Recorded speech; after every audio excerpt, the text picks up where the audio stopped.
Boa noite, sejam todos bem-vindos à nossa live com pianistas. O pessoal vai entrando, vai chegando. Deixa um emoji pra gente. Se você tá ouvindo o som, por favor, me dá um ok. Se a imagem está boa. Boa noite, Álvaro. Janci, a nossa convidada já está aqui e eu vou chamá-la. Sejam bem-vindos à live. Boa noite a todos. Boa noite, Cristiane. Imagem perfeita, ótimo. Vou me distanciar um pouquinho aqui. Tudo certo. Boa noite, Bia. Boa noite. Me ouve bem? Me escuta bem? Ouço bem e vejo bem, tudo perfeito. Ai, que ótimo! Sejam todos muito bem-vindos a mais essa live. A Bia é a nossa convidada de hoje. Queria agradecer à Fritz por nos proporcionar mais um momento como esse de conversa e interação com os pianistas. Eu já quero começar a live perguntando para você, Bia, quando que você começou na música? Como que você começou? O piano foi seu primeiro instrumento? Seus pais tocavam? Você vem de uma família de músicos? Já conta pra gente. Bom, então primeiro boa noite para todo mundo que está nos assistindo. Queria primeiro agradecer a Luanda por esse convite, agradecer a Fritz Dober por esse espaço, né? E vamos começar nosso bate-papo. Bom, sobre a questão do início no piano, eu comecei muito cedo, né? Eu comecei com 7 anos de idade, no estudo de piano erudito mesmo, né? Piano clássico, que a gente costuma falar, né? E, na verdade, teve uma motivação, sim, para eu começar, né? Eu acho que na verdade, uma grande motivação que era um piano em casa. Então, esse instrumento, que era um piano da minha avó, na verdade, minha avó tocava, né? E passou esse gosto do piano para minha mãe e para os meus tios, né? Um dos meus tios também toca, uma das minhas tias seguiu também carreira como musicista, como cantora, né? Profissional. Então, de certa maneira, teve sim um ambiente bem musical, assim, de família, né? Que veio. E a minha mãe, então, tinha esse piano em casa, que ela herdou da mãe dela, e é isso, me apresentou quando eu era bem novinha, né? Ela tocava pra mim e tal, e aí eu comecei a gostar. Foi isso. Na verdade, eu nem lembro mais, né? Faz tanto tempo que acho que desde sempre. E aí você começou no piano que a gente chama de clássico erudito. Isso, comecei no piano erudito, né? Fui aquele caminho bem tradicional mesmo, né? A minha mãe também, ela conhecia uma professora, ela fazia aula com uma professora na cidade que eu morava até então, no interior de São Paulo. E ela me levou para fazer aula com essa mesma professora e ela era formada em piano erudito, né? Era a especialidade dela.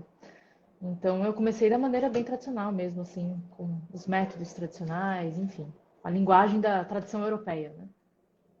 Seu pai tocava também ou não?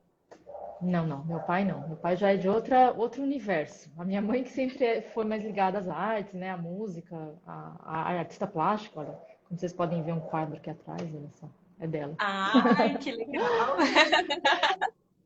Então, ela que realmente manifestou isso, né, e levou e trouxe para mim, né? Me levou. E aí, desde que você começou a fazer aula, você não interrompeu? Ou você teve um momento em que você se desligou e distanciou um pouco do piano? Agora a gente vai começar a entrar na história, né, nos movimentos da história, na parte engraçada, na parte boa, né? É, eu, na verdade, nunca parei de estudar, mas eu tive um período, sim, que eu um pouco abandonei o piano por alguns motivos. Primeiro que eu mudei de cidade, mudei de lugar, né, e isso no período da adolescência, mais ou menos. E eu não encontrava uma professora do mesmo nível, com a mesma formação que essa minha professora tinha, né? E eu comecei a me interessar, como, né, o período da juventude, da adolescência, comecei a me interessar por outras coisas, né? Por outros gêneros de música, enfim. O rock foi o que me chamou mais, né? Assim, que eu tive uma paixão muito forte pelo rock and roll. E nesse período eu comecei a explorar outras possibilidades e comprei um teclado. Então, assim, foi nesse período que eu meio que rompi com o piano, assim, virei meio rebelde. Embora eu acho que todo o estudo que eu tinha tido, ele permaneceu, né? Então, as conexões se faziam visíveis, né, entre um instrumento e outro. Mas também tinha esse outro lado, que era de ouvir muita música, de tirar música de ouvido, né? De ter as primeiras experiências de tocar com banda, com grupos. Então, esse foi um momento muito importante para mim, que eu acho que fomentou muito o meu gosto pela música, assim, minha paixão pela música. Nossa, acho super interessante esse seu relato, porque tem acontecido o caminho contrário com muita gente. Muita gente acaba iniciando no teclado para ver se gosta, ou até mesmo acaba colocando os filhos para fazer aula no teclado, e aí depois Uhum, fala: não, eu quero um piano, eu quero comprar um instrumento acústico, e aí parte para o piano. E com você foi o caminho inverso, o caminho contrário, né? Você começou no piano e sim. passou aí para o teclado. Eu acho que é super válido, né? Mostrar que esses caminhos eles se interligam, assim, né? As coisas vão Uhum. acontecendo e vão passando. Eu Muito, acho muito que interessante. Sim, eu acho que faz muito parte do ambiente musical que você tá, né? Então, assim, para você tocar um determinado gênero de música, não dá, às vezes, para você fazer levar um piano, né? Então, assim, os instrumentos eletrônicos. E tem uma outra coisa, né? Assim, o período em que a gente viveu até os anos 2000, que foi mais ou menos 2000, 2001, que eu comprei um sintetizador, né? Eu acho que tinha ainda esse interesse pelos instrumentos eletrônicos de uma forma meio que nova, né? Hoje em dia a gente já tem muito mais que um instrumento eletrônico, né? A gente já tem bancos de milhões de timbres, enfim, você compra um controlador e pode. Mas naquela época ainda existia um pouco esse frisson, né? Pelos sintetizadores e tudo mais. Na verdade o que eu comprei foi um sintetizador, né? Então essa coisa de mexer com timbres, né? De perceber que eu podia fazer outras coisas, enfim. Foi muito gostoso, assim. Foi E muito isso partiu proveitoso. de você, essa mudança, digamos assim, né? Esse contato com outro instrumento. Não foi um professor que te induziu ou te mostrou esse caminho. Você que quis percorrê-lo, Sim. digamos assim. Sim, foi bem assim. Embora, assim, eu tive essa formação, né, no piano erudito, mas, assim, a minha mãe também sempre ouvia muito música popular, né? Então, sempre teve isso em casa também, assim, tocava violão, eu já tocava um pouco de violão também, então eu era bem interessada por coisas diferentes, assim, né? Então, nunca me coloquei uma barreira, sabe? Porque tem isso, né? Você fala, ah, não, vou ter que fazer isso, vou ter que fazer aquilo. Eu lembro que eu não tinha muito essa noção ainda. Então, para mim, era tudo, né? Era tudo divertido, era tudo música, era tudo, né? Fazia parte do mesmo universo, né? Então foi isso, assim. Eu acho que foi dessa maneira que eu comecei a gostar mesmo de outros gêneros, né? Entendi. É um pouco da curiosidade, né? De explorar o instrumento, as suas adjacências e outros instrumentos também, né? Porque você transitou ali pelo contrabaixo, se eu não me engano, além do violão, não foi também? Esses foram aventuras, Luanda. Não, não faz parte, eu nem considero, né? Que instrumentos musicais, quando cai na nossa mão, é complicado, né? A gente sempre quer descobrir. Se você for uma pessoa curiosa, é pior ainda. Você sempre quer descobrir como é que funciona, né? Mas, assim, eu acho que o piano, realmente, o piano, o sintetizador, um pouco do violão, né? Eu canto também, que é uma coisa que eu faço, que eu retornei a fazer recentemente. Eu acho que são coisas mais próximas, né? Mas sabe uma outra coisa que eu acho importante falar? O tipo de rock que eu comecei a gostar era um rock que tinha um certo diálogo com esse universo da música erudita, né? Que era o heavy metal melódico, o rock progressivo, né? Então, assim, tinha um. Eu tô lendo aqui alguém escrevendo vozeirão de Mes, eu achei engraçado. Calma, gente, eu até vou ter que apagar, que se eu fico lendo, eu vou rir no meio. É, Então tinha uma ligação desses gêneros, entendeu? Então também eu acho que eu me conectei um pouco com isso, né? Conectei com a forma de tocar, você tinha que ter uma certa agilidade, então eu já tinha um pouco de técnica pianística, assim, eu já conseguia tirar coisas, né, frasezinhas e tudo mais, tudo aquilo que se relacionava ao universo do heavy metal melódico, do rock progressivo, que dialogava com a música erudita, de certa forma, né? Sim. E aí, como que se deu essa transição para você voltar para o piano, e se preparar para a universidade e a graduação? Você chegou a fazer Uhum. um conservatório ou você foi estudando, né? Claro, durante todo esse tempo e foi para a graduação? Teve um conservatório nesse meio tempo? Conta pra Uhum. gente. Eu sempre estudei com professores assim particulares, né? Na verdade eu fui até fiz um ano, acho um ano e pouco, num conservatório de Jundiaí, da época, não sei se existe mais, se chamava Conservatório de Jundiaí, mas com um professor específico. Então eu não ia para o conservatório para fazer outras aulas, para me formar no conservatório, eu ia para fazer aula com esse professor específico, né? E quando eu soube que existia faculdade de música, assim, com 17 anos, eu já falei, nossa, eu preciso fazer faculdade de música. Eu já meio que sabia que aquilo era, né? Era a minha praia, assim. Então, eu comecei a pesquisar que era necessário. Então, nesse momento, eu tive orientação. Né? Eu acho que foi o momento em que eu consolidei esse objetivo, né? Porque tem aquele momento que você fala, não, o que precisa para passar numa universidade de música, né? Ah, você precisa de um certo repertório, você tem que ver quais são essas ênfases que são oferecidas, né? No caso, nós fizemos na Unicamp. E quando eu olhei a chamada da universidade do curso de música, eu fiquei muito interessada pelo curso de música popular também, mas eu tocava rock, né? Então, não, assim, não era uma linguagem que no curso de música popular era muito, né? Hoje em dia mudou, eu acho que a gente pode falar sobre isso um pouco mais tarde, né? Mas eu acho que ainda assim a gente tem uma tradição muito forte no jazz, né? No que se chama de jazz brasileiro, né? Na música instrumental brasileira, enfim, dentro das universidades que trabalham com música popular. Então, eu me senti mais apta a fazer música erudita naquele momento, né? E tive uma professora que me orientou para preparar o repertório para essa prova da Unicamp, né? Então, mas assim, eu não deixava de lado, eu continuei tocando em banda, né? Eu tava, mas eu falei, não, tá, então vou fazer a música, vou fazer piano erudito, né? E aí eu retornei, na verdade eu já tinha retornado, né, estudar um pouco, tal, alguns anos, uns 2, 3 anos, talvez. Eu parei por volta de 12 anos que eu parei de estudar, né, assim, piano erudito e fiquei no teclado, retornei com uns 15, 16, foi mais ou menos isso que aconteceu, né? E aí, com 16, 17 anos, eu já, pô, vou fazer faculdade, é isso aí, vou me preparar, né? Fiz até treineiro um ano antes para ver como é que era, né? E aí, no ano que eu me formei no ensino médio, eu já fiz a prova e passei e entrei na graduação em piano erudito, né?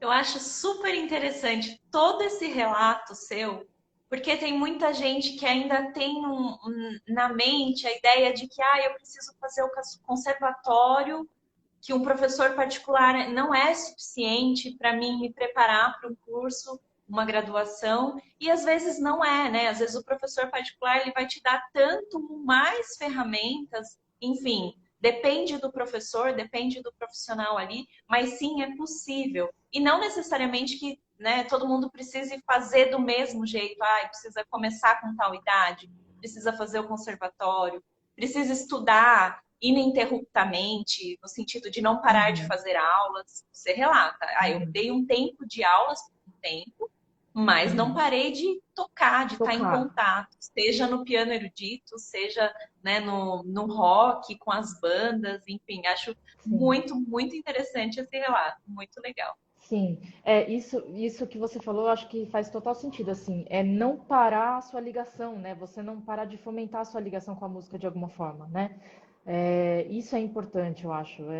E com certeza, hoje em dia, esse modelo, poxa, já é um modelo exaurido, né? De você achar que existe um caminho, um único caminho para entrar, para se tornar um músico profissional, né? Você tem vários caminhos.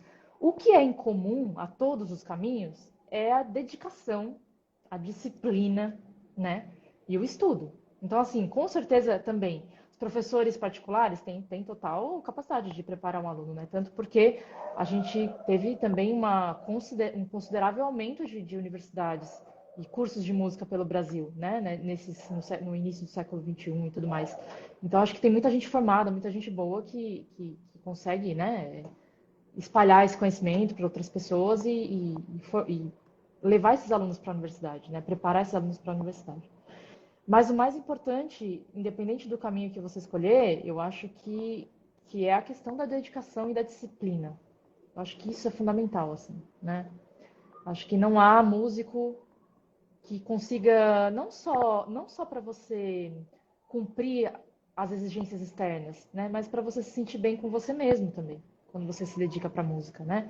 A disciplina ela faz a gente criar uma relação com o instrumento, né? Criar uma relação com a música, né? Então, qual é a sua relação? Eu sempre pergunto isso para os alunos, assim, eu acho que é uma coisa muito importante, assim. qual é a sua relação com a música, né? Se a sua relação com a música é só aquela de não, essa cobrança externa, né? De querer, de repente, atingir metas inalcançáveis naquele momento, eu acho que o caminho não é muito bem por aí, né? Eu acho que tem que ser uma motivação interna, você tem que criar uma relação com a música que te dê prazer, né? Que você ame, que você encontre nela mil possibilidades, não só uma, né? Enfim, eu acho incrível, sou suspeita, porque eu acho que é isso que, por isso que eu falei do rock, né? Que eu acho que esse caminho ele foi assim, eu percebia que o estudo da música erudita ele era muito mais, né? Tinha um certo, tinha que seguir uma linha, né? Você não podia fugir Mais muito dali. rígido, né? É muito mais rígido, é muito mais rígido. E, e quando a gente tinha quando você abre essa porta, né, de tirar música de ouvido, de curtir mesmo, escutar muita música, né? Escutar muita música, eu acho que você acaba criando uma relação diferente com a música. Eu acho isso muito importante. E aí, Falei dentro muito. da universidade, como se deu a sua transição? Porque você é formada, a sua graduação é em piano erudito, e aí também durante a graduação em piano erudito, você foi para o curso de piano popular, a graduação em música popular também. O que Uhum, que acendeu aí dentro? Foi essa relação com o rock que te estimulou? Foi o ambiente? O que que te uhum. empolgou a seguir com uma segunda graduação? Não, eu acho que foi, claro, foi essa relação que eu tinha já com esses outros gêneros, né? Eu gostava, eu sempre gostei de música popular brasileira também, era uma coisa, né, que era presente, assim, na minha escuta. E eu acho que muita curiosidade, Luanda, eu tinha muita curiosidade pelas coisas, assim. Quando eu comecei a ver. Eu vou confessar uma coisa também, tá? Na verdade, é uma confissão aqui, pessoal, mas eu vou fazer. O ambiente da música erudita ainda eu sentia uma rigidez, né? Eu sentia uma rigidez. Então, assim, para mim aquilo não bastava, né? A forma como se fazia música, a forma como muitas, não falo todos, né? Mas como muitas pessoas que eu encontrei pelo meu caminho pensava, a música não era uma forma que conversava comigo, que dialogava comigo, né? Então, dentro da universidade, lendo agora, né, esse processo, vendo o passado e tentando explicar o que aconteceu comigo, eu acho que eu sempre tentei buscar pessoas e não assim exatamente, aquela pessoa dá isso, aquela pessoa toca isso. Não, eu queria ver pessoas, professores com pensamentos diferentes, né? Então acho que isso fez com que eu fosse explorando outras disciplinas, né? Explorando tanto a questão da pesquisa que entrou também forte depois para mim, né? Então assim eram pessoas específicas que me chamavam, né? Que me influenciavam. Então assim não é uma outra dica, né, que eu acho que é importante para todo músico que entrar na universidade. Não vá com a expectativa de que tudo vai te agradar, né? Ou vai ser exatamente um molde, né? Assim, perfeito. Não vai ser assim, né? Ainda bem, na verdade, né? O mundo não é assim e a universidade também não é assim. Eu acho que é um ambiente de muita diversidade e que você tem que ir se encontrando lá dentro, né? Você tem que ir se encontrando, conversando com pessoas, né? Percebendo aqueles que você consegue ter mais diálogo, enfim. Isso foi isso que aconteceu comigo na Unicamp. Por isso que eu acho que eu consegui ir por esses dois caminhos, né? E fazer tanto a graduação em erudito quanto em popular. Fui fazendo as matérias ao mesmo tempo, né? Todas as matérias que me interessavam eu ia fazendo, ia cumprindo aquelas matérias, né? E eu lembro que comecei a estudar piano popular com os alunos de piano popular.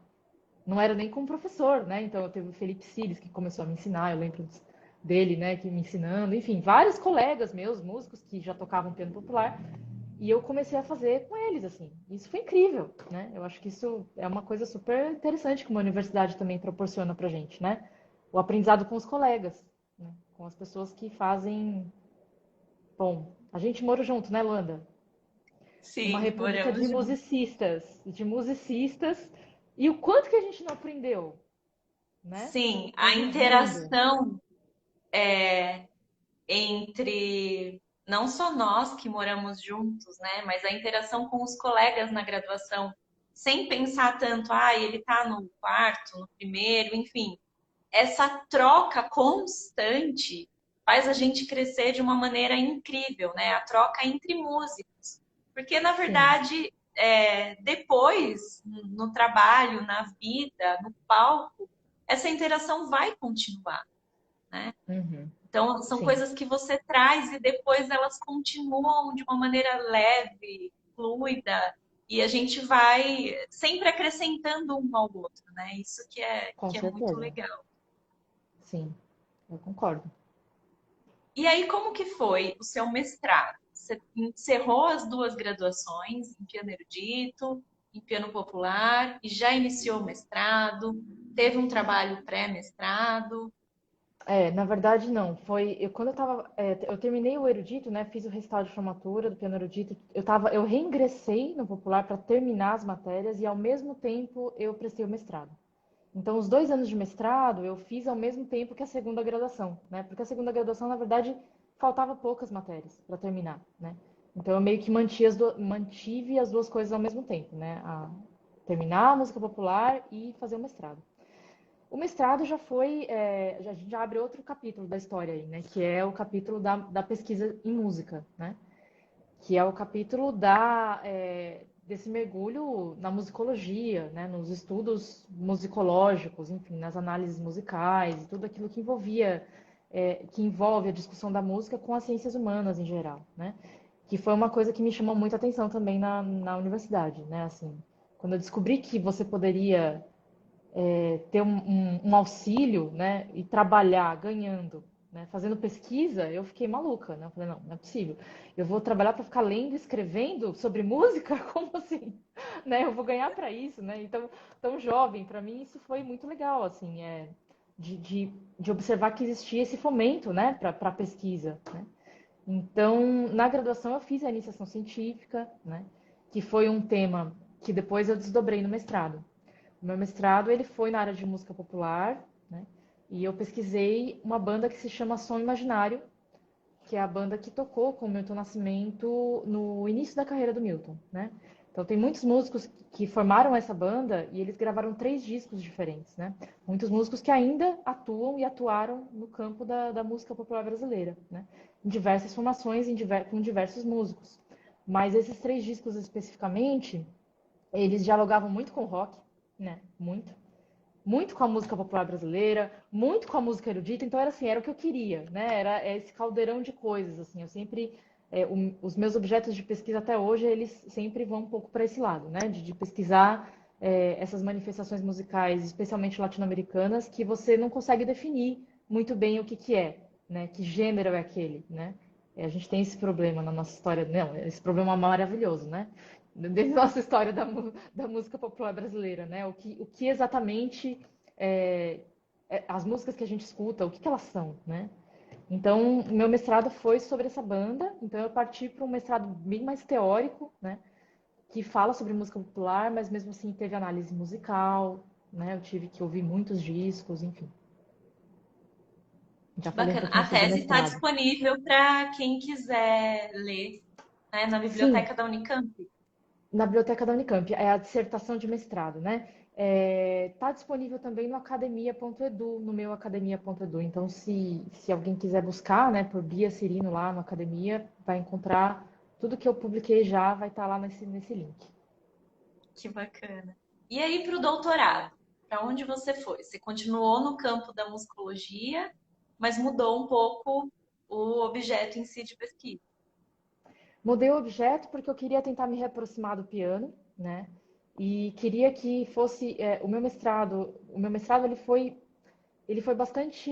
Eu fiz análise musical, mas ele falou bastante sobre o período histórico, né? Ele tentou traçar um pouco o que foi esse período da contracultura no Brasil, o que, que foi essa sonoridade do som imaginário que eles criaram, que depois influenciou vários outros grupos e músicos, né? Então, no meu doutorado, eu tentei manter mais ou menos o mesmo período, então eu continuei pesquisando a transição das décadas de 60 e 70, né?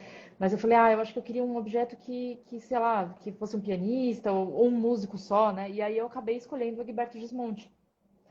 Mas não foi, olha, isso é interessante, não foi por conta do Egberto Gismonti, da figura do Egberto.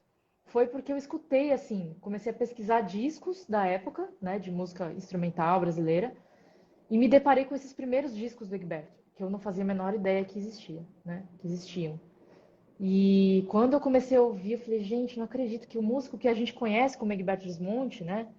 Instrumentista, virtuoso, que toca recital solo, de piano, de violão e tal, ele começou com canção, né? Ele começou compondo canções. E os discos dele, os 7 primeiros discos, eles são, assim, completamente experimentais, né? É um negócio muito louco, assim. É uma produção musical criativa e, nossa, é incrível, né? E eu ouvi aquilo e falei, não é possível que isso é Egberto, né?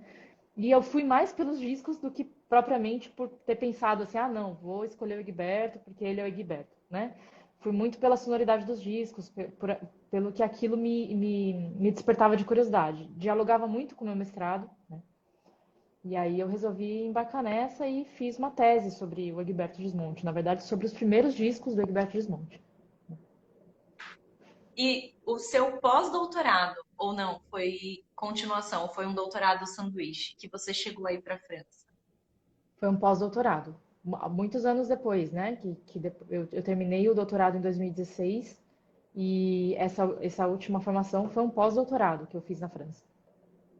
E ela tem relação com a sua tese de doutorado ou não? Ela não teve relação direta, mas eu vou tentar fazer um link aqui para todo mundo entender do que eu estou falando, né? Então vocês já perceberam que existe uma certa versatilidade ou um certo gosto maluco, né? De gostar de muitas coisas ao mesmo tempo e de tentar. Me fascina muito. Também acho que foi despertado, me despertou isso depois que eu comecei a analisar mesmo a, a criatividade do Gismonti no início da carreira dele, né? Que ele era um personagem que tinha muita formação de tradição europeia, né? Muita. Então a forma como ele fez música popular, sempre foi em diálogo constante com a formação em música erudita que ele teve, né? Isso sempre me chamou muito atenção, assim, me chama atenção as formas de aprender, né? As formas de aprender as duas coisas, quais são essas mediações que existem, né? Para que a gente possa tocar, por exemplo, uma sonata, né? Ou entender uma obra do século XIX, XVIII, enfim, do século XX, né? Da música erudita, do que a gente chama, né? Partitura, escrita musical e tudo mais. E o que a gente precisa mobilizar para sair um pouco disso também, né? Para, por exemplo, tocar de ouvido, né? Pensar sobre outras linguagens musicais, aprender e ensinar outras linguagens musicais, que eu acho que é uma coisa, né? Super difícil para quem se forma em música, né? Pensar como ensinar música popular, né? Então essas coisas sempre me fascinaram, assim, né? Esse assunto. Então o pós-doutorado ele foi um pouco sobre esse assunto que eu descobri uma ferramenta, né, um autor, na verdade, o Caporaletti, o Vincenzo Caporaletti, que é um italiano, né, que escrevia sobre musicologia audiotátil.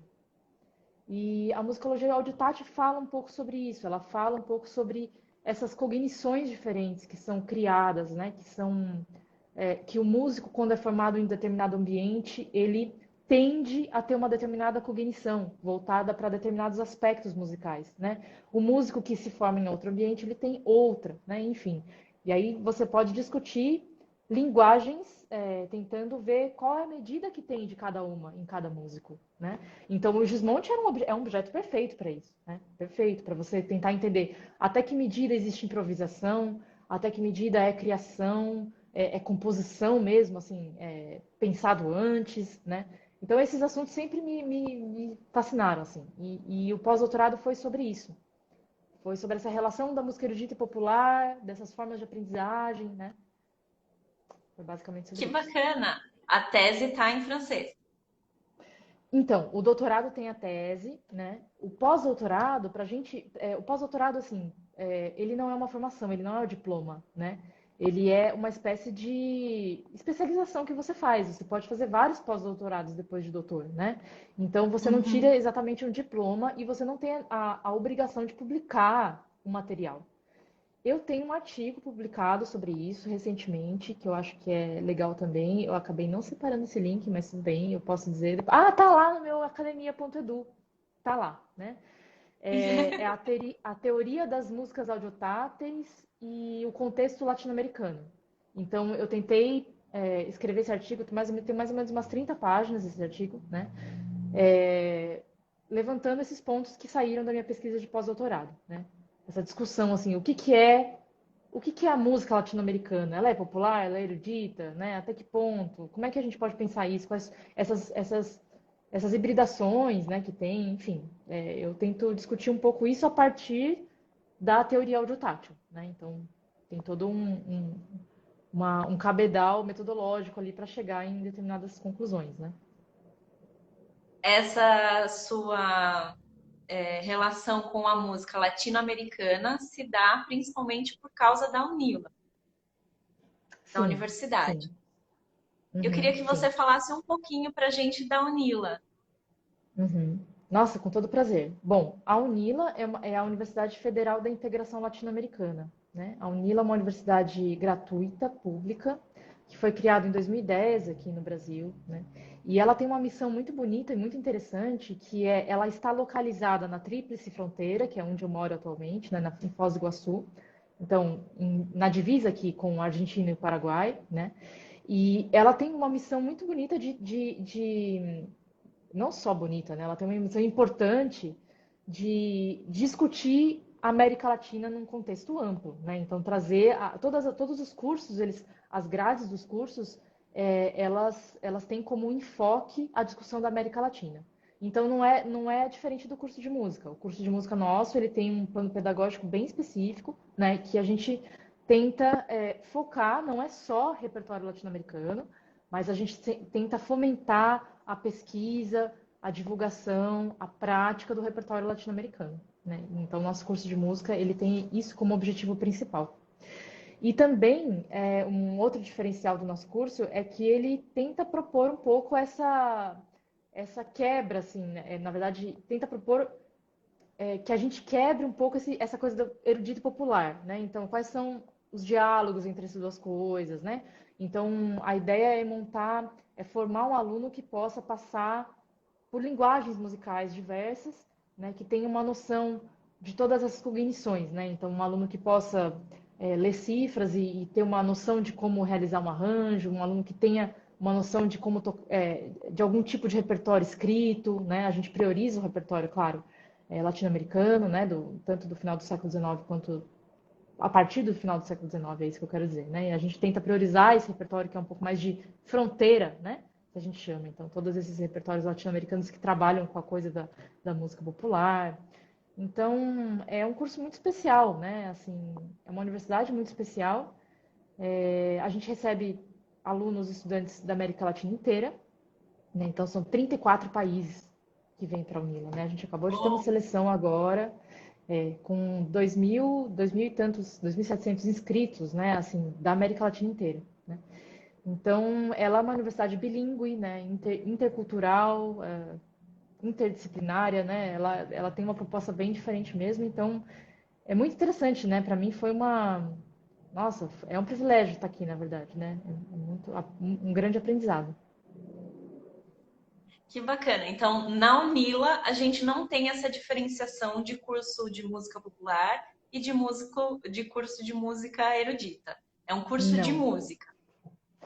A gente tem um curso de música com algumas divisões de ênfase, né? Então, assim, a gente tem um núcleo comum de disciplinas e algumas ênfases especializadas. Então, o aluno que vai entrar, ele vai escolher a ênfase que ele quer fazer. No caso, a gente tem uma ênfase em piano, né? Então, o curso de música, bacharel em música com ênfase em piano, né? A gente tem a ênfase em violão, a ênfase em canto, em percussão, né? Bateria e percussão. Temos a ênfase em criação musical, que na verdade é um curso de composição, mas a gente mudou um pouco alguns conceitos do curso, a gente pensa na criação musical, né? E a gente tem um curso de graduação que, se eu não me engano, ele é o primeiro do Brasil de pesquisa em música. Então, já em nível de graduação, a gente tem as disciplinas de musicologia, etnomusicologia, né? Voltadas para pesquisa, para formar pesquisadores já na graduação, em nível de graduação.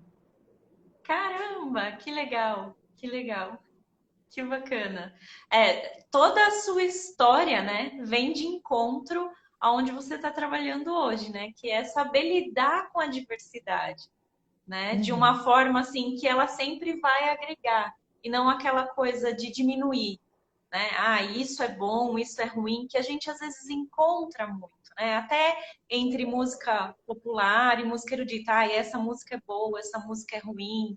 nesse pensamento de sempre de juízo de valor, né? E é Uhum. super interessante essa mistura, né? E saber lidar com tudo isso. Nossa, muito bacana. Sim.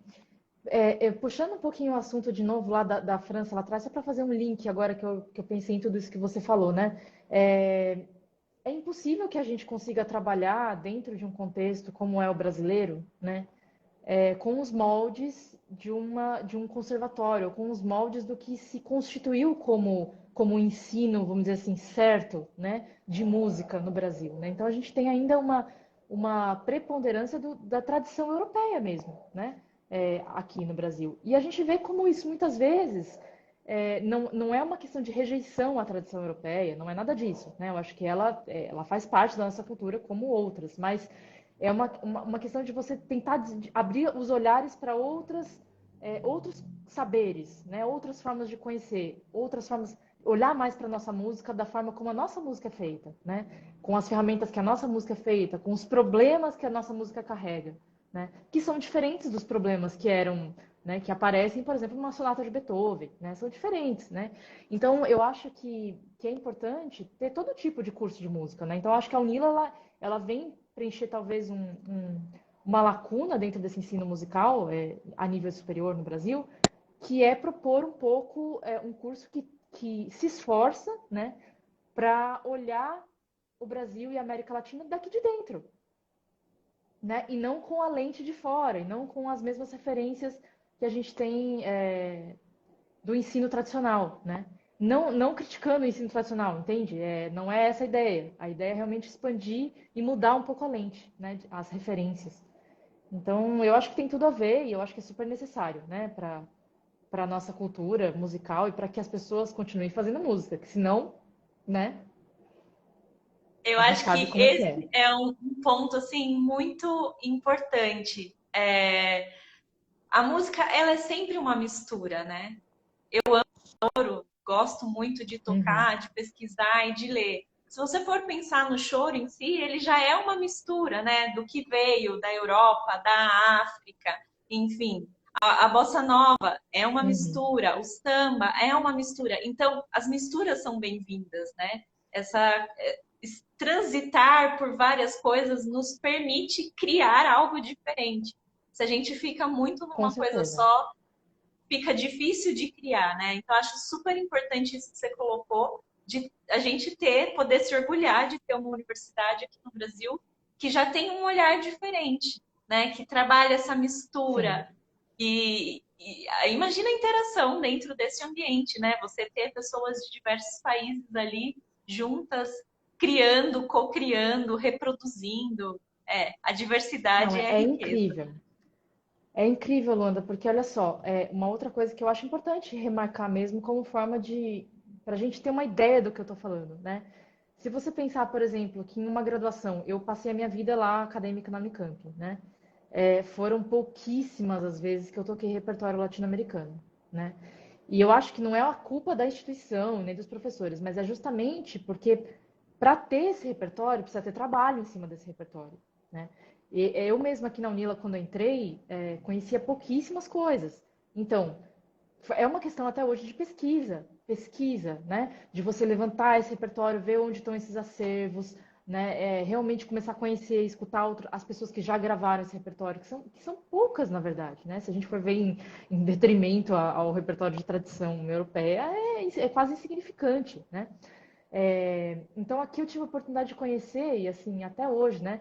De conhecer compositores e obras para piano, obras escritas, né? Partituras e tudo mais, que eu não, nossa, nunca eu acho que eu teria oportunidade de ter conhecido em outro lugar, né? Mesmo em grandes centros do Brasil, né? Então, muitas pesquisas saíram disso, né? Eu gostaria de falar sobre uma especificamente que acabou de ser lançado o primeiro fascículo, que é uma pesquisa liderada pela professora Cristina Gerling, da URGS, né? De Rio Grande do Sul. Junto com o Gabriel Nave, que é um professor nosso da Unila aqui também, que trabalha com teoria musical. E eles tinham um acervo de sonatinas latino-americanas. Sonatinas Uau! latino-americanas, né?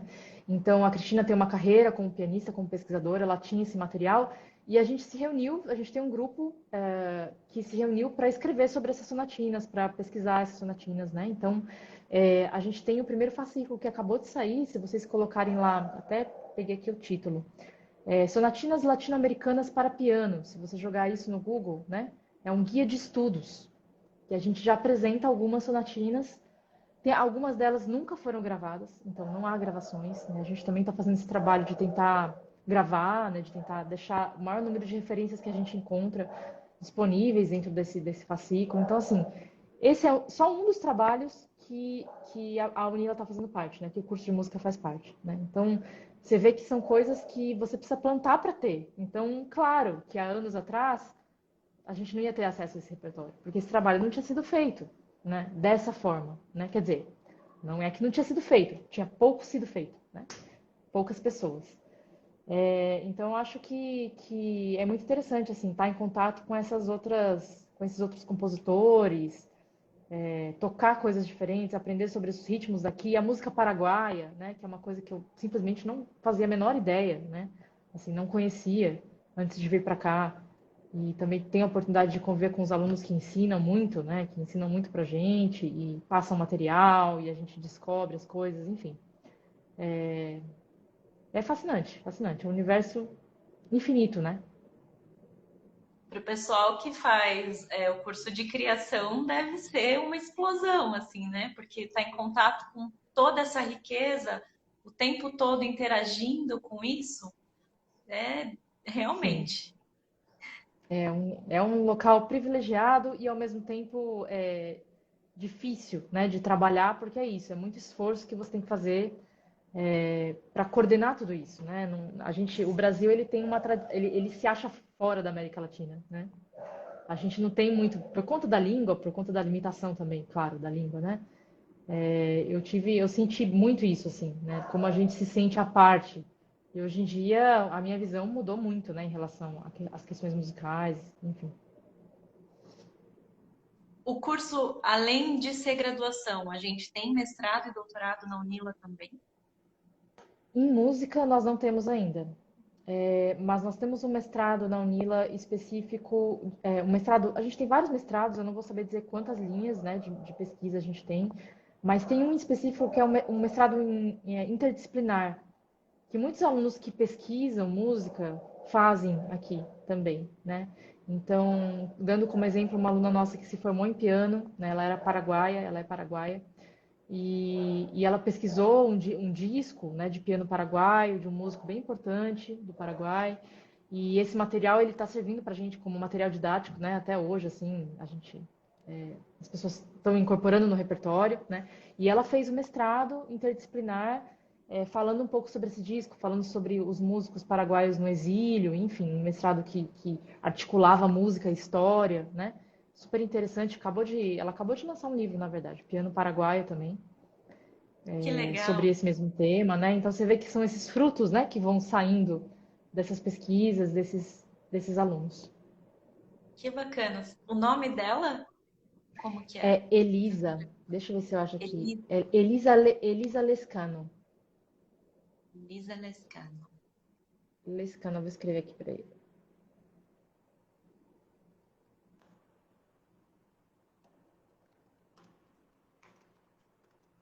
E Piano Paraguaio, né? O livro dela. Bom, quem tiver interesse também pode.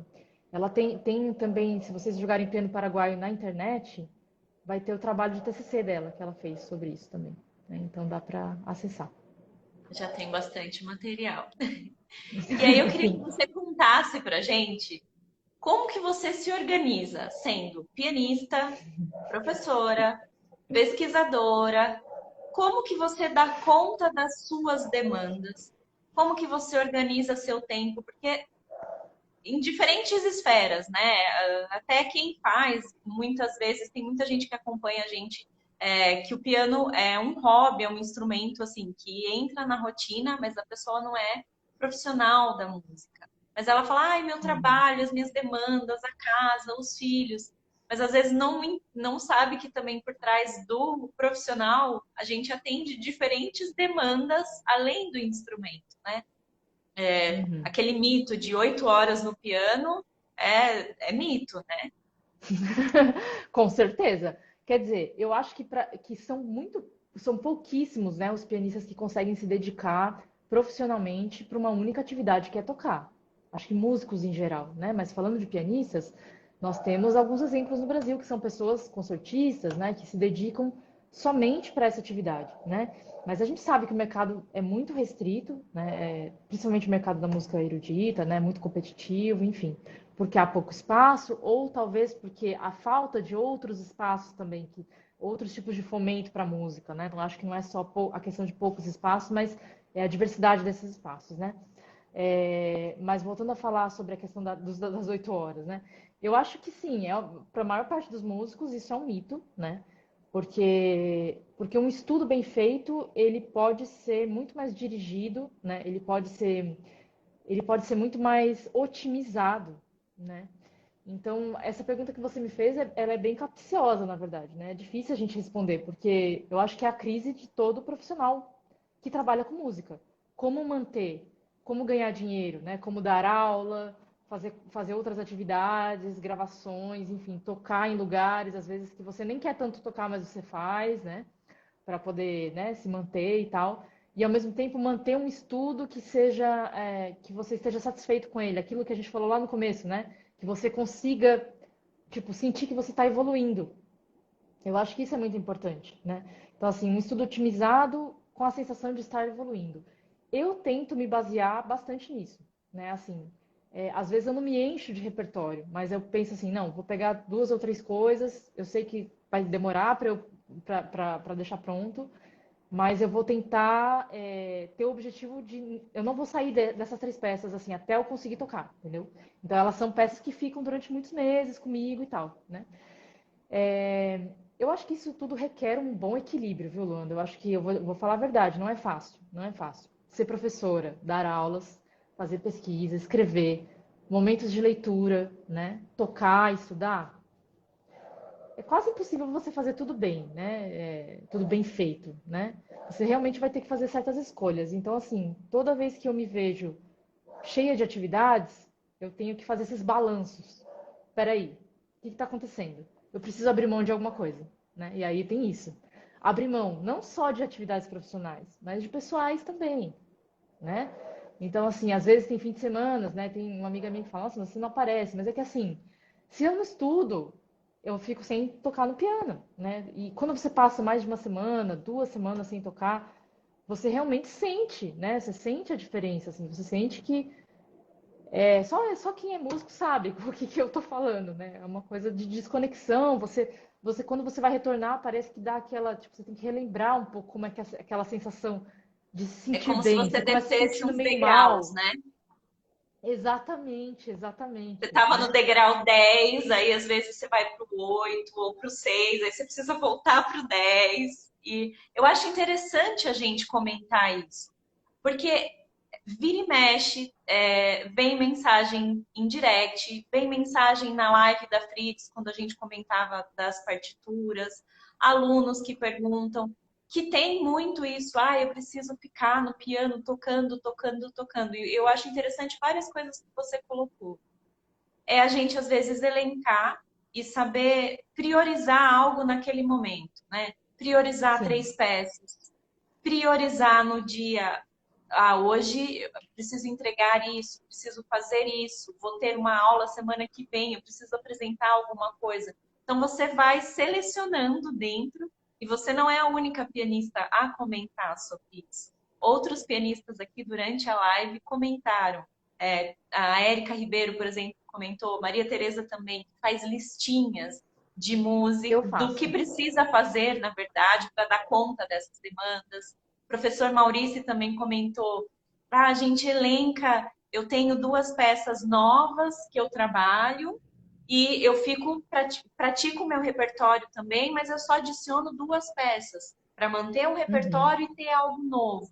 Então, para uhum. conseguir dar conta exatamente dessas demandas, acho super importante a gente compartilhar isso, né? Você colocar isso como sua opinião e da sua vivência pessoal para mostrar, né, para todo mundo, para tirar mesmo aqueles mitos, aquelas coisas internas, né, que ficam às vezes corroendo a gente. Ai, eu sou a única a fazer isso. Ai, isso acontece comigo. E na verdade não, Não, né? Passa não. por muita gente. O que eu sinto, Luanda, é que existe muito. Hoje eu pensei agora, veio uma imagem na minha cabeça, eu dei uma aula hoje para uma aluna, né? E eu falei uma coisa para ela que eu acho que faz muito sentido. Nenhuma ação, quando a gente está estudando piano ou qualquer outro instrumento, ela é uma ação. Ela não pode ser uma ação intuitiva, né? Somente intuitiva. Você pode ter um espaço no seu estudo para improvisar, para tocar outras coisas, mas esse vai ser o espaço do seu estudo, né? Outras coisas que você quer ter um objetivo claro, você quer finalizar determinada sessão, você quer decorar uma peça, né? Você precisa ter uma atitude deliberada para aquilo. E você precisa estar muito consciente do que você está fazendo, né? Então, acho que o que eu vejo, particularmente nos meus estudantes, é, é que muitos deles não têm essa consciência, demora um pouco para criar essa consciência de que é possível chegar a objetivos. Sabe por quê? Porque às vezes nunca chegou dessa maneira. Quando você faz uma primeira experiência e consegue resistir e chegar num objetivo, você percebe que é possível. Aí você fala, olha, né, é assim que funciona, né? Então você precisa realmente resistir a essa vontade de, tipo, às vezes sentar no piano e ficar tocando a peça do início ao fim, nessas coisas. Né? É uma vontade que dá na gente, porque a gente quer se, ao mesmo tempo que a gente quer se desafiar, a gente quer ouvir as coisas já prontas, né, para ontem, né? E a gente não tem esse foco, tipo assim, peraí, mas qual é o objetivo, né? E eu tenho que ter uma atitude deliberada para tocar. Então, se eu quero que aquilo soe bem e que soe de uma maneira que eu esteja gostando, você não pode simplesmente deixar que aconteça, deixa acontecer naturalmente. Não, né? Não vai acontecer naturalmente, né? Eu acho que esse naturalmente só chega no momento que você está muito maduro com o repertório, tocando já, e aí realmente você entra num estágio que é o ao vivo ali, né? Que você vai se preparar para tocar para outras pessoas, né? Mas antes disso, eu acho que toda atitude é muito deliberada, né? É uma ação consciente, assim, de estudo. E precisa, eu achei interessante, a Rosane colocou aqui, uma simples estudante de piano como eu, intermediária, já sabe que se quiser realmente desenvolver no piano e ter êxito, precisa selecionar as suas tarefas e priorizar o piano. Então, Uhum. eu acho que isso que é importante, né? O Rafael comentou durante a live que ele fala que, né, todo dia o contato com o instrumento, falar, oi, querido, tô aqui, oi, amigo, tudo bem? Passar para Sim. ter esse contato e priorizar o instrumento é muitas vezes isso, né? Deixar até às vezes um pouquinho o nosso lado pessoal, né, para estar ali selecionando aquele momento para estar com o instrumento, para estar praticando, porque o contato é importante, né? Uhum. Hoje não deu muito certo, mas amanhã eu volto e você já sente uma evolução e no dia seguinte você volta e você sente que vai evoluindo realmente. E eu queria que Uhum. você comentasse um pouquinho com relação à comparação. Comparação, não eu digo do como que você trabalha isso com os seus alunos. Porque a gente tem uma tendência a se comparar com o outro, mas às vezes a gente esquece, muitas vezes, principalmente o estudante iniciante, a se comparar consigo próprio. Quanto eu evoluí. A gente fica olhando, nossa, fulano tocando, mas a gente esquece às vezes de olhar para trás, né, da nossa trajetória e falar, nossa, eu tocava assim, estou assim. Você, como que é isso para você e para os seus alunos? Uhum. Nossa, Lando, eu acho que você falou tudo, né? Eu acho que tem muito a ver com o que eu tinha falado lá no início, né? Dessa busca que muitas vezes, para você se sentir satisfeito, é uma busca de você com você mesmo, né? Então, esse parâmetro é assim, ao meu ver, é o seguinte. Primeira coisa, né? A gente tem que ter uma escuta musical. É diferente estudar e escutar não se, estudar não se escutando. Tem isso, né? A consciência da escuta musical. Quando você começa a se escutar e quando você se permite a errar também, né? Você se permite a experimentar, você começa a perceber que você é o seu mestre, né? Na verdade, você é o que faz. Você é o que faz o som do piano sair, você é o que faz o piano soar, né? Muitas vezes eu sinto que os alunos têm uma sensação de que o instrumento domina, ou de que eles estão sendo regidos por alguma coisa no caso da partitura, né? Que eles estão sendo regidos por aquilo ali e que eles têm que, né? O medo parece que eles estão andando numa corda bamba e tem que ficar ali. Não, não é bem isso. Eu acho que buscar um pouco essa relação da escuta musical e de, será que é isso que eu quero? Tá se perguntando, se gravando, né? Eu acho que isso tem tudo a ver, assim. E, claro, comparação sempre vai ter, mas assim, sempre vai ter, né? A gente se compara, talvez não seja não se comparar, mas tentar colocar pianistas como referência. Por que não nesse estudo, né? Então, se você pega uma gravação específica, tá, eu gosto muito dessa gravação. Deixa eu ver se eu consigo um trechinho, ver o que está acontecendo aqui e copiar isso, por exemplo, né? Eu acho que isso é um super aprendizado, né? Que muitos músicos de jazz, por exemplo, fazem, tocar em cima do improviso e tal, né? Mas na música erudita isso também é válido. Então, assim, isso é uma dica que eu dou, né? Sou completamente a favor de usar gravações para estudar. Sou. Para estudar mesmo, assim, de você ouvir o trecho, repetir o trecho, tentando buscar naquela gravação aquilo que você ouviu, né? Fazendo soar da mesma forma, com o mesmo tipo de pulsação, com o mesmo tipo de energia, ou menos energia, ou mais energia, ou uma nota assim, uma nota assado, né? Eu acho que isso faz toda a diferença, isso exercita a sua escuta, né? Então, seria uma dica que eu dou também, de estudar com gravações, por que não? Né? Se basear em gravações. Ao invés de se comparar, se basear, se inspirar, né?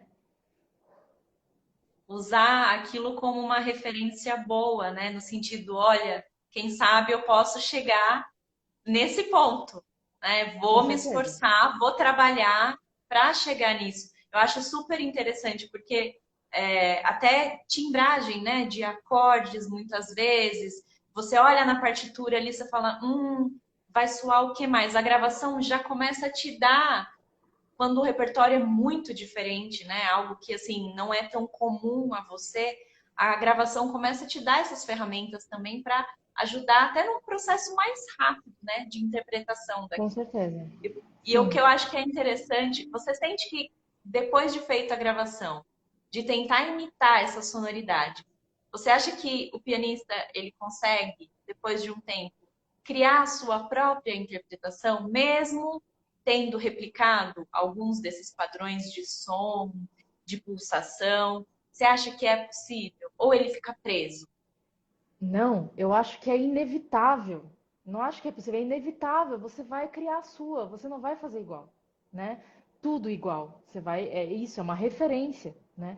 Eu acho que é quase impossível fazer uma coisa exatamente igual, a não ser que, sei lá, você se grava e fica arrumando as coisas no computador para ver se, né? Não dá, né? Então, assim, a referência é uma referência. E o interessante é essa inevitabilidade de ser quem você é, né? Vai ser você, né? Não vai ser o outro. Você pode se gravar e falar, nossa, mas não tá parecido, mas não vai ser tão igual, né? É uma base, é uma referência. Então, assim, eu não me preocuparia tanto com isso, assim, de ficar. Porque eu sei que tem muitos pianistas que acham assim, não, mas eu vou copiar tal pessoa e vai ser ruim. Gente, não, né? Eu não acho que é bem por aí. Acho que a cópia ela faz parte da arte total, né? E a cópia ela nunca é uma cópia, ela é uma intenção de cópia, né? Ela é apenas uma intenção. O resultado nunca vai ser, nunca, nunca, nunca vai ser igual. Concordo. E essa cópia, eu sinto que ela ajuda a motivar mesmo e a descobrir coisas que talvez você ali sozinho ainda não tivesse descoberto. É interessante o quanto que, quanto mais você ouve outros pianistas, que você tem contato com outros pianistas, que você vê no palco, em gravações, em vídeos do YouTube, o quanto aquilo te inspira e você vai criando determinados vínculos diferentes com cada um deles. Sim. E isso interfere demais depois na maneira como você toca, como você interpreta, como você lida com determinadas partituras, ou até mesmo com músicas que não têm partituras e você vai criar um arranjo para o piano. Realmente cai nessa questão da diversidade, né? O quanto as trocas são importantes. Uhum, sim. No caso de algumas teorias musicológicas que tentam pesquisar essa coisa do fazer musical, né, da performance musical, né, essa linha que pensa que cada indivíduo ela vai ter uma finalização, vai ter uma finalização do produto artístico final, né? Então, por mais que você parta de alguma coisa, o seu estilo ele vai ser criado nessas finalizações, né? Você sempre vai ter uma assinatura, sempre vai ter um tátil da sua mão, né? Do seu jeito de colocar a mão no piano, né? Da sua força, enfim, do seu corpo, tudo vai estar impresso no seu som, né? De alguma maneira. E você que pegou esse lado musicológico nos estudos, inclusive as questões culturais, religiosas, de região onde a pessoa viveu, isso tudo vem também para o instrumento, né? É de Vem, dentro da sem gente, então dúvida, quando sem dúvidas, Amanda, eu acaba acho que interferindo em toda a interpretação. Então, realmente nunca vai conseguir ser igual, e que bom que não é igual. sim, é isso mesmo. Eu queria que você falasse pra gente o que o piano tem de especial para você. Eu acho que o piano, ele é um companheiro, né? Ele é o lugar onde eu recorro, né? O tempo todo, assim. Eu não consigo imaginar, né? É difícil para nós músicos, assim, a gente que toca há muito tempo, a gente imaginar, de repente, um mundo sem pianos. Você já pensou nisso? Que coisa maluca, né? De repente você acorda um dia, podia ser um roteiro de algum filme, você acorda um dia e não existe pianos, né? E só você tem a memória do que é aquele instrumento. Olha que louco, né? Eu acho que é isso para mim, assim, ele representa um lugar onde eu posso, muitas vezes, não só é o meu trabalho, né? Mas é um refúgio importante para mim, né? Eu sinto que mesmo ele me cobrando, né, por a gente ser profissional da música, a gente se cobra muito, né, e o piano ele acaba se tornando às vezes essa coisa, ai meu Deus, vou sentar ali, vou ter, ai que medo, né, tipo, hoje eu vou ter que encarar aquele negócio e tal. Mas ele é quase uma pessoa pra mim. É esquisito, né? Ele é quase uma pessoa. E às vezes, muitas vezes eu prefiro ficar com ele, entendeu? Acho que nós músicos também temos essa tendência, né? Eu falei aquela coisa de escolher muitas vezes, né? Você escolhe ficar com o seu instrumento, ou ficar com a música, né? Eu acho que isso, puxa, eu acho que não sei mais como explicar, mas eu acho que é isso. Eu acho que deu para entender, eu entendo, eu partilho um pouco disso. Tem coisas que eu só digo para ele. Tocando, só ele tá sabendo o que está Sim, acontecendo comigo. sim. É uma relação que a gente estabelece muito íntima com o instrumento, né? Uhum. E como você disse, a falta que a gente sente ao não estar em contato com ele. É aquela falta de não ver um irmão, de não ver um amigo, né, que está sempre presente na nossa vida. Eu acho que isso se traduz muito na nossa relação com o instrumento. Eu acho que tem um adendo maior, né? Porque o pianista não carrega o seu instrumento, assim, né? Você não vai numa festa e você consegue pegar ele e, tô Total. feliz, quero Você compartilhar a tem minha que conhecer alegria. vários, né? Às vezes você vai tocar em outros lugares, tem que conhecer vários, né?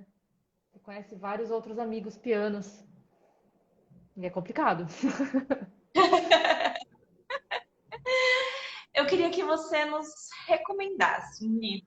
Você acha que assim seria importante para os pianistas lerem? Bom, eu vou ser um pouco do contra também. Eu não vou recomendar livro de piano especificamente, tá? Mas eu vou recomendar um livro que eu acho que. Eu fiquei pensando assim, né? Puxa, o que eu poderia recomendar de livro hoje na live? Mas me veio uma ideia muito boa que eu acho que tem tudo a ver com o que a gente está falando, que é o Mozart, Sociologia de um Gênio, do Norbert Elias, Sim. né?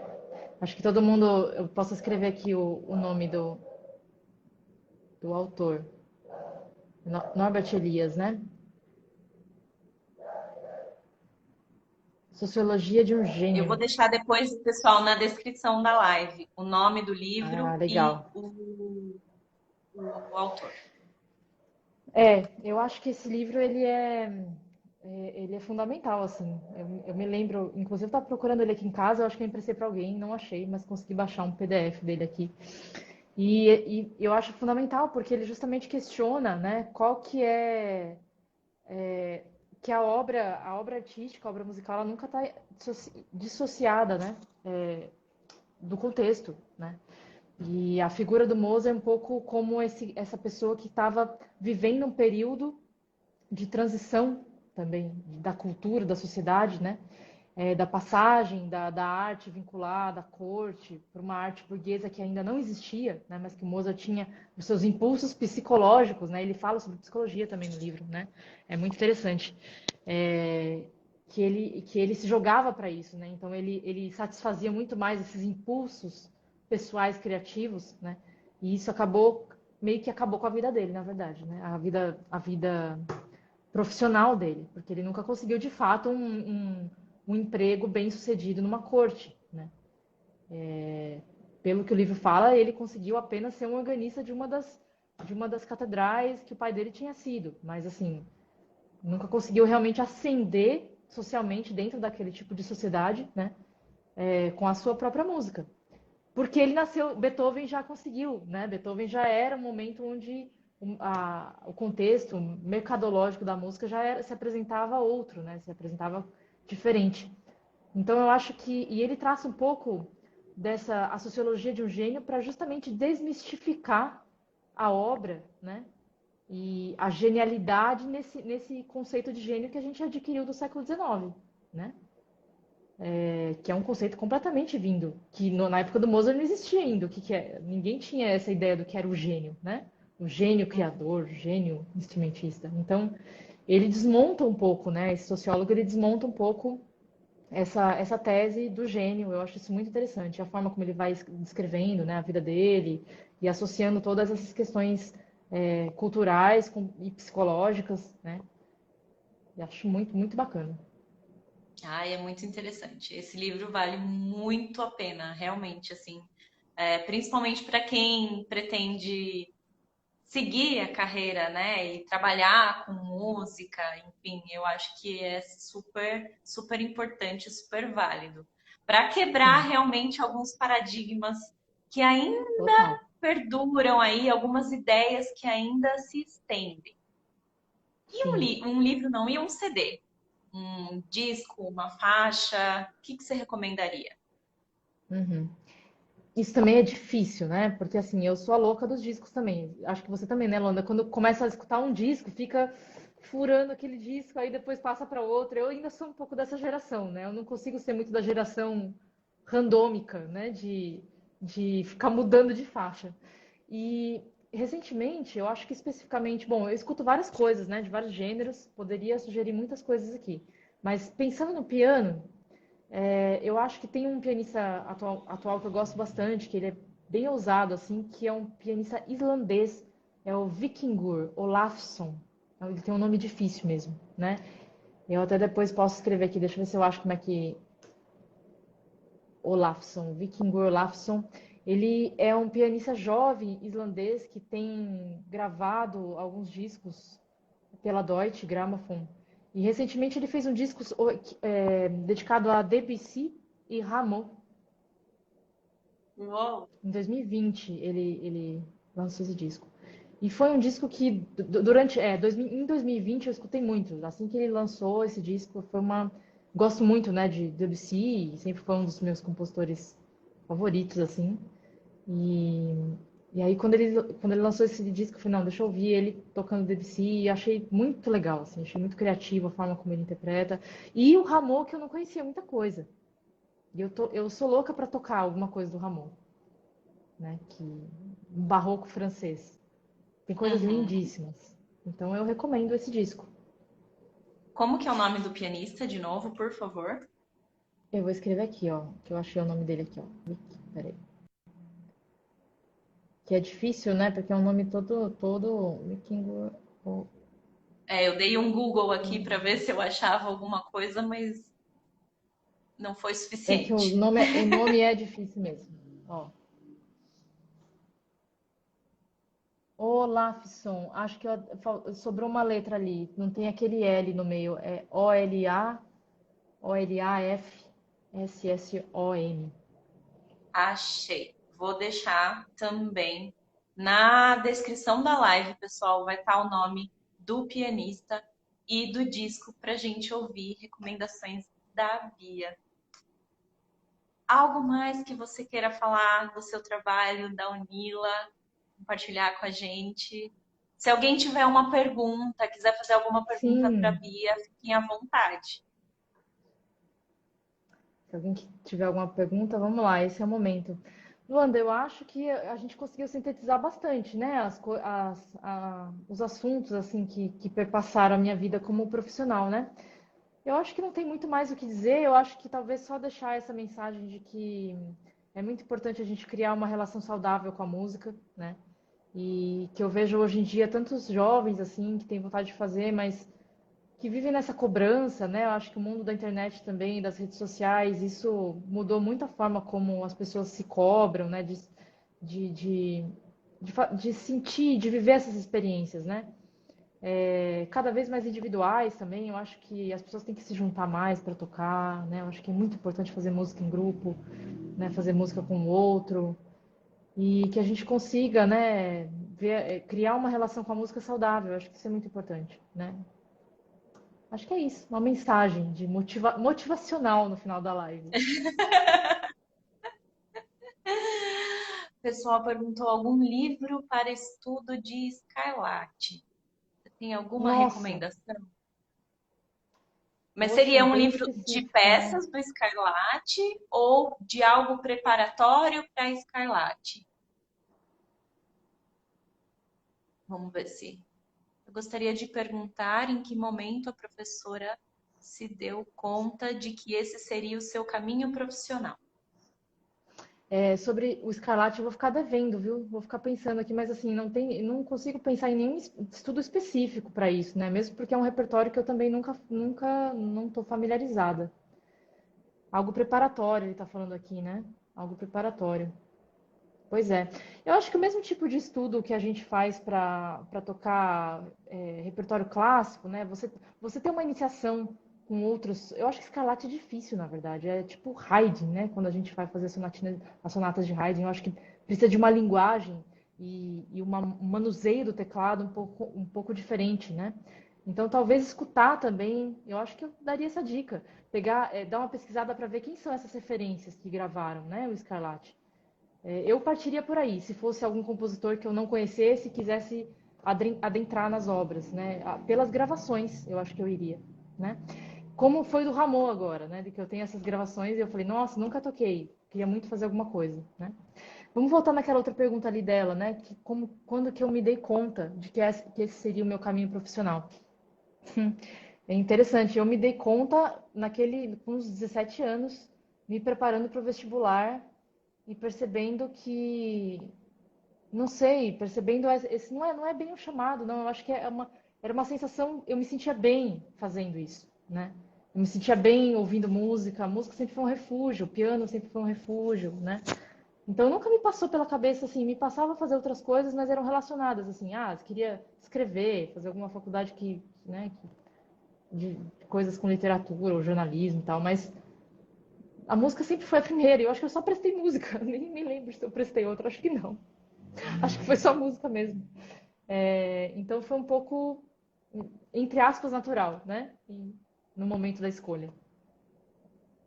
Você não se imaginava fazendo outra coisa, mas já Não, era a partir do momento que você viu que existia essa possibilidade, você se agarrou a ela e aí. sim, totalmente.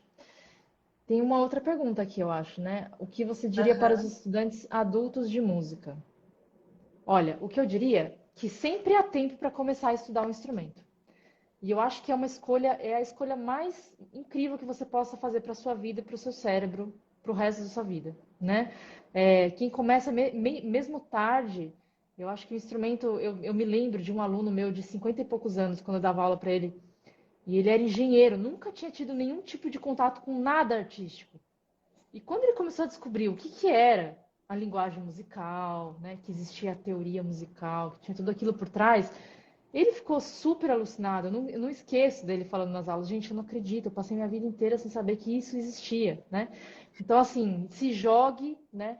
Tenha disciplina, eu acho que isso é importante para qualquer um, para você sentir que você sai do lugar, né? E não precisa ser um lugar necessariamente de estou cada vez melhor, não, mas assim, um lugar de, poxa, estou conhecendo a música melhor, nossa, eu aprendi isso aqui, né? Tô fazendo relação desse som com aquele outro som. Você pode chegar em vários lugares, né? Então, tentar tirar todo tipo de prazer que o estudo da música pode dar, né? Não só o tocar, mas o ouvir também, o escutar também, né?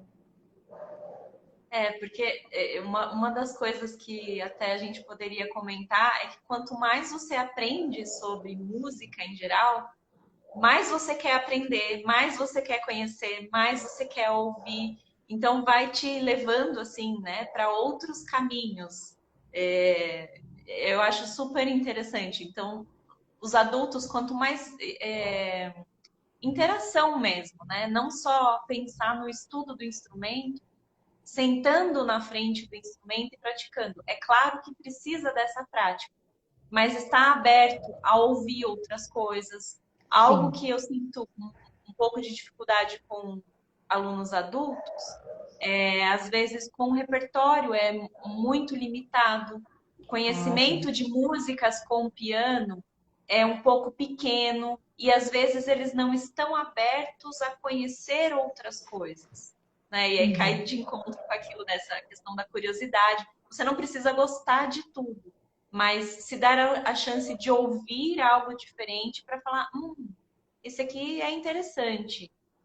Isso aqui acho que eu não me daria muito bem tocando, né? Como você comentou desse pianista, que você descobriu ele, descobriu um compositor que você não conhecia tanto e te deu Uhum. vontade de tocar esse compositor. Eu acho que isso para os alunos adultos é muito importante, né? Se abrir para uma apreciação musical ainda maior. Uhum. Sim, com certeza. Concordo. Indicação de um livro de Bach. Sobre Bach. O pessoal tá me pegando aqui, hein? É Escarlate, Bach, só lá para antes do século XVIII, né? E tá difícil. Gente, eu também acho que eu vou ficar devendo um livro sobre Bach. Eu não sei realmente sobre ele, escrito sobre Bach, também não conheço nada. Eu acho que, no entanto, o que eu acho que uma das coisas que eu penso sobre Bach, aqui na Unila, por exemplo, é um material que a gente trabalha muito com os alunos de piano, né? Eu acho obrigatório a gente aprender todas as invenções para quem é pianista, né? Todas as sinfonias. Eu acho que isso é assim, é um repertório que você tem que ter na sua, não só na sua mão, mas você conhecer profundamente, porque ele vai durar para o resto da sua vida, né? Eu lembro que eu fiz um trabalho grande com as invenções e com as sinfonias na faculdade e com a professora, né, com a Carrasqueira, com a Maria José Carrasqueira. E até hoje eu retorno para isso. Até hoje eu toco e acho que é muito importante, né? Assim, a gente conhecer e aí, claro, depois das invenções das sinfonias, você vai, né, fazer os prelúdios e as fugas, né? Tem todas as outras, as suítes, enfim. Mas para pianista intermediário, né, iniciante intermediário, acho que esse repertório ele é obrigatório. Me safei aqui de falar um livro sobre Bach, né? Eu falei do que eu achava sobre o repertório do Bach. O pessoal agradecendo. Obrigada, Bia, sempre amável. Lembro sempre de nosso alegre encontro em Paris. Que Poxa, gostoso. agora que eu percebi quem é Verônica. Oi, Verônica. Eu também, nossa, ai, que saudades, Verônica. Duro, duro, muita saudade daquele momento, daquele ano. Se alguém tiver Sim, mais alguma pergunta, fiquem à vontade. Bia, eu comenta tô das vendo suas aqui. redes sociais pra Ah, gente. sim. Não, só comentando aqui que tem uma pessoa que escreveu o cravo bem temperado do bar. Sim, os prelúdios e as fugas, né? Que eu comentei. É, ah, a Verônica falou que tá amando o retorno à música. Que bom, Verônica, você cantava no coral lá, né? Eu lembro você me contando da, da experiência de cantar no coral lá em Paris. Interessante. Que legal. O que você perguntou, Lona? Desculpa.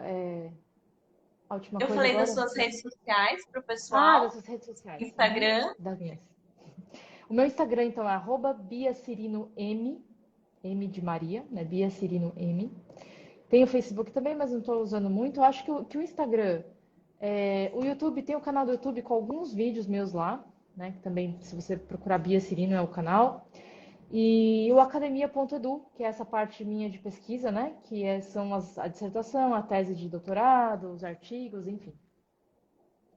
Perfeito. E o site da Universidade da Unila, para quem quiser saber mais, Ah, conhecer um com pouco mais sobre a certeza. universidade, quem sabe cursar um curso, né? Cursar um curso ficou Isso. ótimo, gente. Cursar um curso. Quiser Olha ingressar, só, o Instagram da Unila é @unilamúsica, né? O Instagram do curso de música, tá? E da Unila Universidade é @instaunila. Instaunila, né? Aí, se você entrar no site, o site é unila.edu.br. E aí lá você pode procurar o link para o curso de música, né? E vocês vão ter todas as informações, o projeto pedagógico, dá para baixar o caderninho com todas as coisas, todas as ideias do nosso curso. ai, que legal. Gente, nós vamos ficando por aqui. Obrigada a todos que estiveram presentes com a gente durante a live, que mandaram seus comentários, que mandaram suas perguntas, que acompanharam aqui a história da Fritz, da Bia. Eu queria agradecer mais uma vez a Fritz pelo espaço e deixo com você, Bia. Wanda, foi muito bom, muito feliz de participar, muito bom conversar com você, minha amiga de longa data também. E eu também agradeço o espaço da Fritz Dober aqui para a gente falar um pouco sobre música piano, apresentar, né, um pouco das minhas ideias. Eu faria essa live eternamente, porque eu amo falar sobre música, e a gente podia ficar aqui falando, né? Mas quem sabe uma próxima, né? Vamos esperar mais um pouco e aí a gente faz mais uma mais para frente com outros temas. Sim, com certeza. A ideia é essa, a gente compartilhar, né, sobre a música, sobre o piano, para a gente estar se inspirando cada vez mais, tocando cada vez mais, porque é isso, né? O que nos motiva são as pessoas, né? Essa interação com as pessoas é muito Com importante. certeza. Obrigado a todo mundo que esteve aqui. A nossa próxima live vai ser no dia 13 de dezembro, com o pianista Tiago Costa. Então, estão todos Uau! convidados. O Tiago vai vir conversar aqui com a gente. Espero vocês. Bia, mais uma vez, muito obrigada. Eu Fritz, que mais uma vez, agradeço. muito obrigada. E até mais, gente. Tchau, Um tchau. beijo para todos. Tchau, tchau.